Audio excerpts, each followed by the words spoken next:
what my first month abroad was like. So I get asked this question a lot. Now, moving abroad is not for a week. I will say this, there, and then it will test your patience. It will make you discover how resilient you are.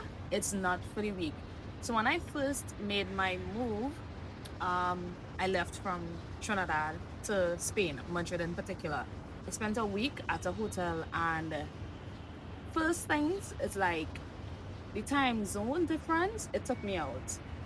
I was so flabbergasted because I think Spain was like 5, 6 hours ahead of Trini.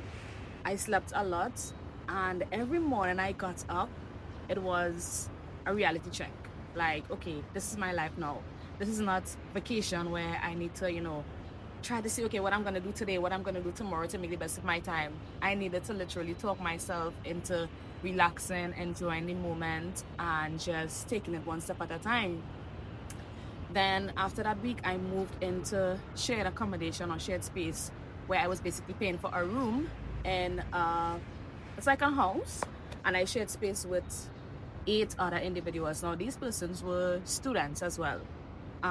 They were like studying so many different things. I was the only Black person there, so that was like, okay. The reason why I decided to share space, it was because I said, you know what, I'm moving to a new country, let me try to make some friends, and hopefully like that would help me navigate my life, or like just navigate Spain, because I don't speak Spanish. I am there to learn Spanish, and fortunately and unfortunately, when I moved into that shared space, nobody there really spoke English. Like, they would try to piggyback off of things that I said, and I will do the same. So it was like, Italians and Spaniards, as we will say sometimes. And if you know those two languages, Italian and Spanish, is kind of very similar. So it was easy for those people to communicate, but then I was just there like, okay, cool, figuring it out as the day go by. I also quickly realized that, yeah, I rather live on my own. So I also gave myself a time frame. I said, you know what? I'm going to stay here for 3 months. And then by the fourth month, I need to get my own space. So yes, it can be a challenge. There are some days I felt lonely. I remember the first week I moved into that apartment, I sat on the bed and I'm like, this is life now. And I started crying because I'm like, what is happening? What did I do? And I remember calling my mom and I started crying, and she said, what happened? Are you lonely? I said, I'm not lonely, but I don't know what is happening. And she said, oh, it's the devil. You need to go and pray. You need to go and pray. And I also reached out to one of my friends, and he said, Dre, what are you going to do if you come back home? And I said, I don't know. And he said, okay, get a piece of paper and write down all the pros and the cons.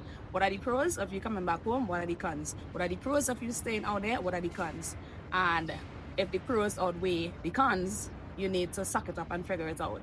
And I said, you know what? I'm not even going to think about writing anything, because the pros already outweigh the cons. And I just figured it out. And here I am today. I left Spain, and now I am in Cambodia, which was a totally different shift. Everything was so different. So what I would say to you is that, yes, it may seem, crazy at first. It may seem like you're just doing something unimaginable, because a lot of people will question your decisions. Some of them may be like, you're gonna leave your good work and go out there, but you have to know what you're doing, why you're doing it, and look at the bigger picture. Not everyone would understand your vision. Only you and God would understand your vision. And I would say keep God at the center of everything that you do, because He's the one that is going to guide you no matter what. He's the one that is going to put you in positions that you didn't even think about. He's the one that is going to, allow you to connect with people that you didn't even see connecting. And you would also be discovering so many different things about yourself, different layers, different versions of yourself.